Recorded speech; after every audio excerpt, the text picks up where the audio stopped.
আসসালামু আলাইকুম। বাংলাদেশ বেতার গোপালগঞ্জ। খবর পড়ছি এস এম শফিউল্লাহ রাজ। দেশ ও জাতির কল্যাণ কামনা এবং বিশ্ব মুসলিম উম্মার শান্তি সমৃদ্ধি প্রত্যাশায় গোপালগঞ্জে পবিত্র ঈদুল ফিতরের প্রধান জামাত অনুষ্ঠিত হয়েছে। গতকাল সকাল ৮টায় জেলা মডেল মসজিদে এই জামাত অনুষ্ঠিত হয়। বৃষ্টির কারণে পূর্ব নির্ধারিত কেন্দ্রীয় পৌর ঈদগাহ ময়দানের পরিবর্তে মসজিদে জামাত আয়োজন করা হয়। জামাতে ইমামতি করেন মডেল মসজিদের ইমাম মুফতি অলিউল্লাহ। নামাজে গোপালগঞ্জ ২ আসনের সংসদ সদস্য কে এম বাবর, জেলা প্রশাসক মোহাম্মদ আরিফুজ্জামান, জেলা পরিষদের প্রশাসক শরীফ রফিকুজ্জামান সহ বিভিন্ন রাজনৈতিক নেতা, প্রশাসনের ঊর্ধ্বতন কর্মকর্তা এবং সর্বস্তরের মুসল্লিরা অংশ নেন। নামাজ শেষে দেশ ও জাতির মঙ্গল কামনায় বিশেষ মোনাজাত করা হয়। পরে মুসল্লিরা একে অপরের সঙ্গে কোলাকুলি ও শুভেচ্ছা বিনিময়ের মাধ্যমে ঈদের আনন্দ ভাগাভাগি করেন। এদিকে মুকসুদপুরে গোপালগঞ্জ ১ আসনের সংসদ সদস্য সেলিমুজ্জামান মোল্লা এবং টুঙ্গিপাড়ায় গোপালগঞ্জ ৩ আসনের সংসদ সদস্য এস এম জিলানী সাধারণ মানুষের সঙ্গে ঈদের নামাজ আদায় করেন। এছাড়া জেলার অন্যান্য উপজেলাতেও উৎসবমুখর পরিবেশে ঈদের জামাত অনুষ্ঠিত হয়। বৈরী আবহাওয়ার কারণে নড়াইলে পবিত্র ঈদুল ফিতরের প্রধান জামাত কেন্দ্রীয় ঈদগাহের পরিবর্তে কেন্দ্রীয় জামে মসজিদে অনুষ্ঠিত হয়েছে। গতকাল সকাল ৮টায় অনুষ্ঠিত এই জামাতে ইমামতি করেন মসজিদের খতিব মুফতি মোহাম্মদ ওয়াকিউজ্জামান।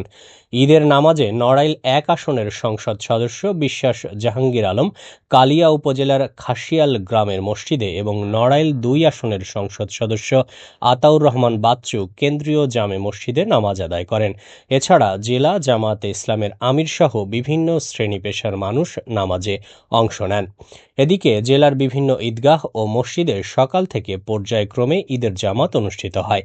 এর মধ্যে পুলিশ লাইন্স ঈদগাহ, জেলা মডেল মসজিদ, পুরাতন বাস টার্মিনাল জামে মসজিদ সহ গুরুত্বপূর্ণ স্থানে পৃথক পৃথক সময়ে জামাত অনুষ্ঠিত হয়।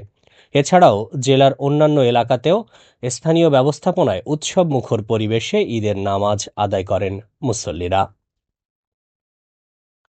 এদিকে মাদারীপুরে পবিত্র ঈদুল ফিতরের প্রধান জামাত গতকাল সকাল 7:30টায় কেন্দ্রীয় পৌর ঈদগাহ মাঠে অনুষ্ঠিত হয়েছে।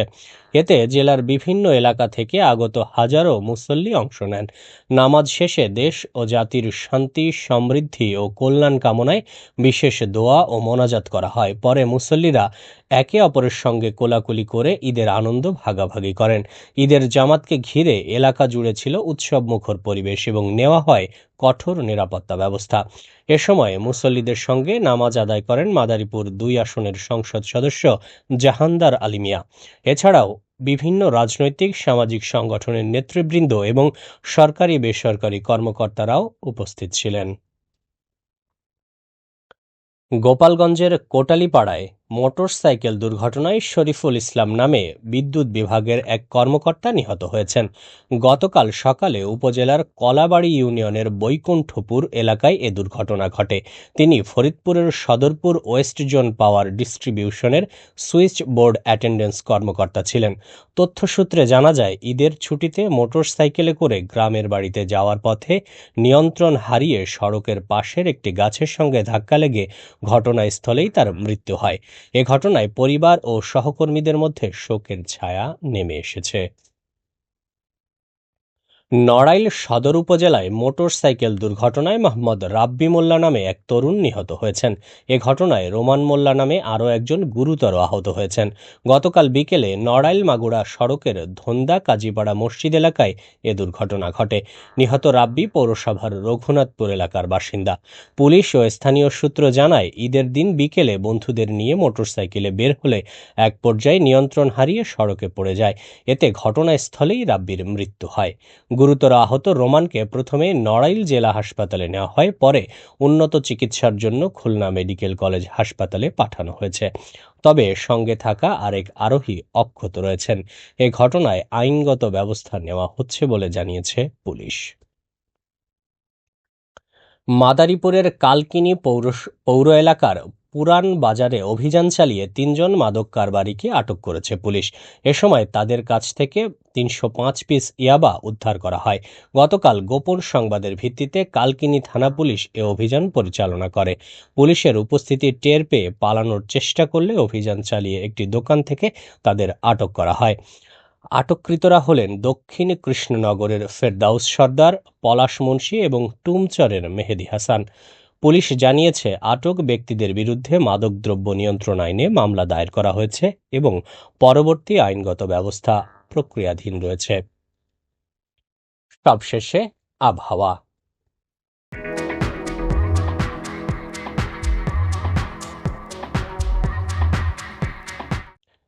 আজ বেলা ১টা পর্যন্ত দেশের অভ্যন্তরীণ নদীবন্দর সমূহের জন্য আবহাওয়ার পূর্বাভাসে বলা হয়েছে ভোর ৫টা থেকে পরবর্তী ৪ থেকে ৫ ঘন্টা দেশের নদী অববাহিকায় মাঝারি থেকে ঘন কুয়াশার কারণে দৃষ্টিসীমা ৫০০ মিটার বা কোথাও কোথাও এর চেয়ে কম হতে পারে।